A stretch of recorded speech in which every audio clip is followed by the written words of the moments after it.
Bonjour, bonjour. Alors aujourd'hui, une vidéo un peu particulière parce que vous voyez là le colis que j'ai reçu aujourd'hui de MTG Grade, donc qui est une société de grading française.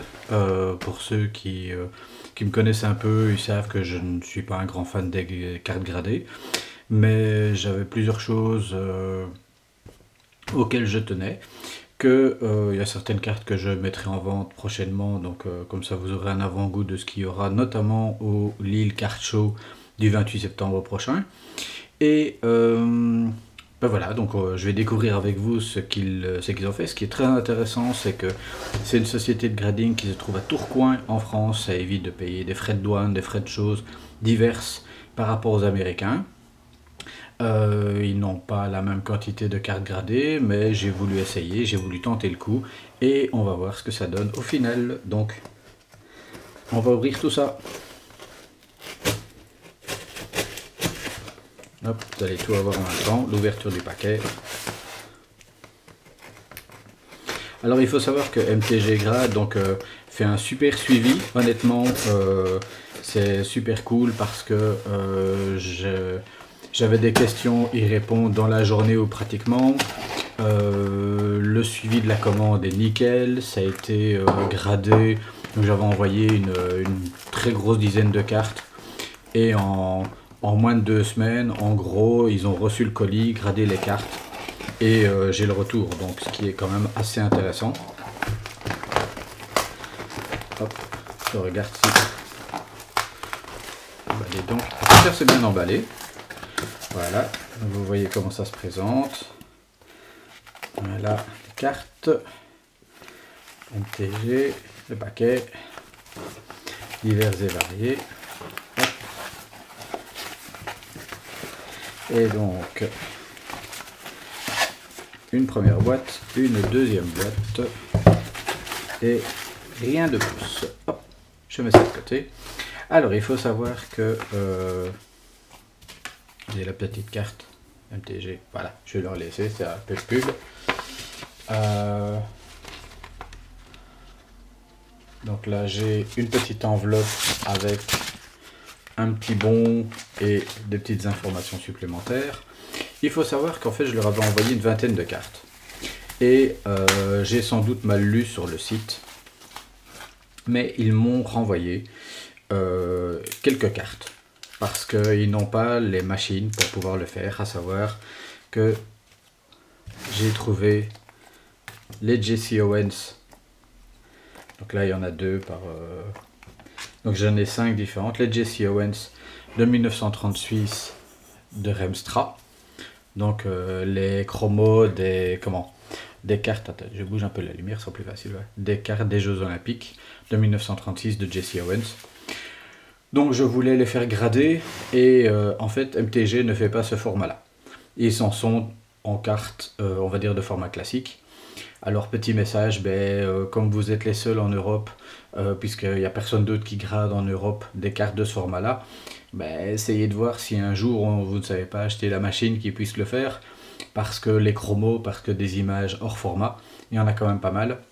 Et je pense que ça pourrait être intéressant pour vous. Petit message à MTG, si on ne sait jamais, hein, ça peut fonctionner. Donc je mets ça de côté et on va passer à la découverte. Donc première boîte. Hop. Voilà. Et donc, alors il y a des cartes, j'ai. Hop, hop. Alors j'ai mis comme carte, j'ai quelques chromos, j'ai quelques, je vais mettre ça. Hop. J'ai mis quelques chromos. J'ai quelques cartes Panini, j'ai d'autres choses. Et donc on va commencer ici. Je vais essayer de cacher. Hop. Alors j'avais commencé par un Eddy Merckx de 1971. Donc c'est un Panini Sprint.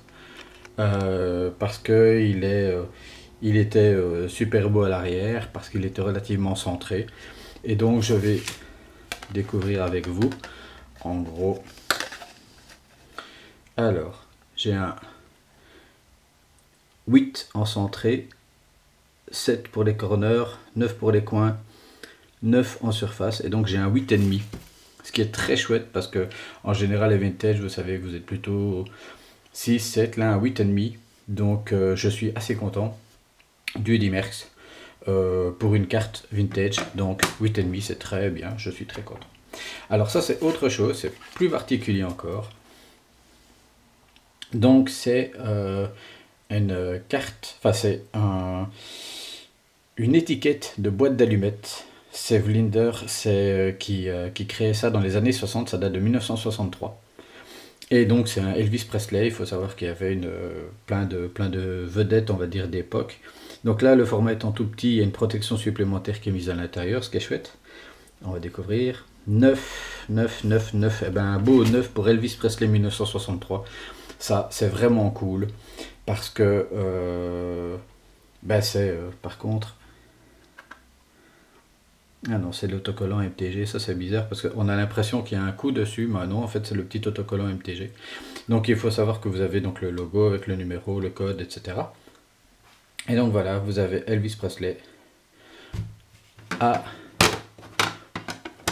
9 sur 10, ça c'est super cool. Alors on va commencer dans les choses un peu particulières puisque vous avez ici, donc c'est une 2019 je pense. Wildcard Mate, donc numéroté 5 sur 5 de Trellance, donc c'est les thumbographes, signature, joueur, et donc avec truc. Et là on va voir, elle est à 10, c'est fantastique. Voilà, donc Trellance 5 sur 5, autographe sur carte, donc 10 sur 10. Autre carte, Kyle Pitts. Alors là elle est 32 sur 40, donc c'est aussi thumbographe signé. Là elle est en gold, ici elle est en silver, et donc ici on a 10 aussi, elle est parfaite. Donc deuxième carte à 10.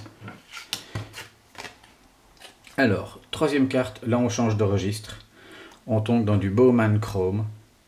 Alors c'est Maurice Jones-Drew. C'est une carte orange. Elle est numérotée au dos 15 sur 25. Et donc on va voir. Il faut savoir que donc les perfects elles sont à 10. Donc c'est noté, elles sont en étiquette dorée. Là où les autres sont en étiquette bleue. Et en fait le dos est rouge. Donc... alors ici, on va voir 9, 8, 9, 9. Elle est donc à 8,5 au total. Ce qui est très bien. Donc c'est autographe sur étiquette. Et ici, on va passer à la suivante tout de suite. Hop. Panini Mosaic, Noodle. Et donc on est en carte autographée pour Travon Walker. Des Jaguars, et donc on a rien centering 9, 10, 10, donc on est à 9,5 autographe, donc sticker, autographe, voilà, 9,5, ce qui est très très chouette. Alors deuxième boîte, parce qu'il y a un petit trésor dedans, hein. Donc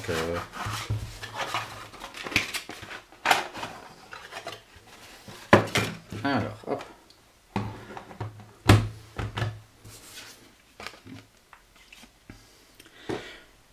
Ici, Trevor Lawrence. Donc c'est aussi une Wildcard Mate. 1 sur 3. Parce que vous voyez ici le 1 sur 3. Sur le côté. Donc signature. Et là, on a comme signature, comme 10, 9, 9. Elle est à 9 au total. Alors ça c'est chouette, je l'aurais préféré en 10 parce que vu le low number ça aurait été vachement mieux. Mais un 9 sur 10 je trouve ça déjà très très très bien pour la carte. Toujours dans la série Wildcard Mate, Kyle Trask, donc signature 5 sur 8. Donc là c'est une autre série, donc là c'est les thumbographes et ici c'est les Smoke Gun.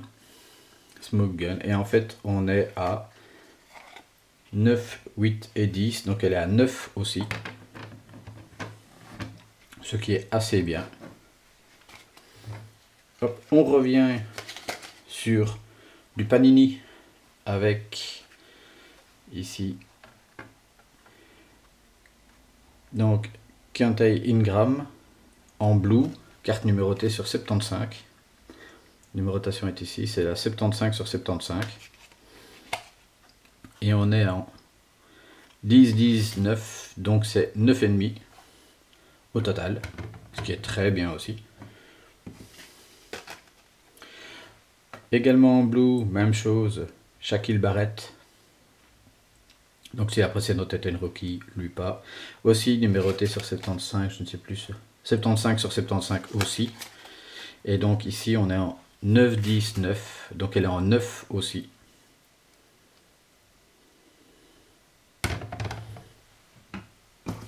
Alors hop.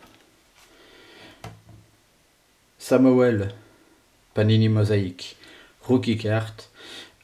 Alors, pourquoi je l'ai faite? Parce que c'est pas la version de base, c'est l'image variation qui est notée ici derrière avec le V.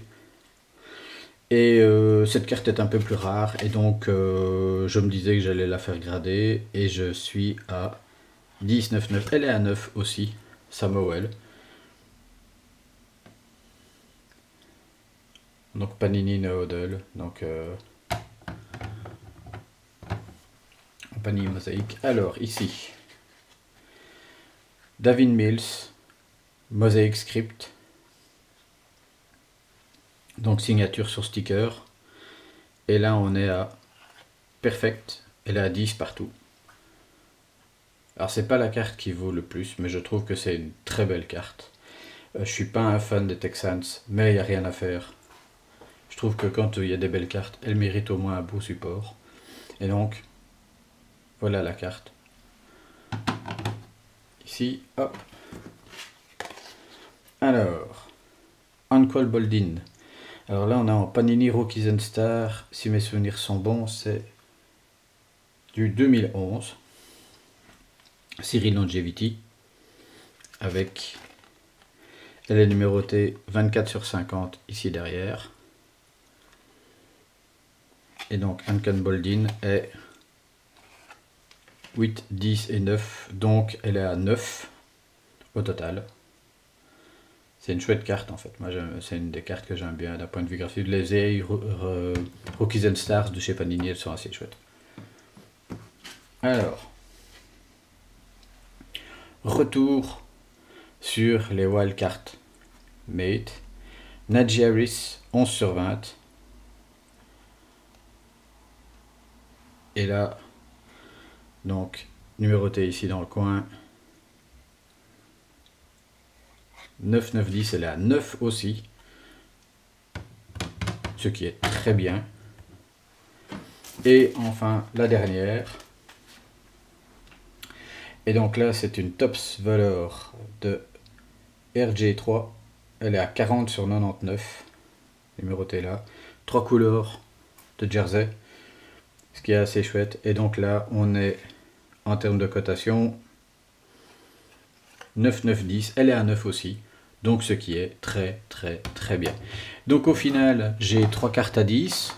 Dans les cartes à 9, j'en ai donc 3, 4, 5, 6, 7.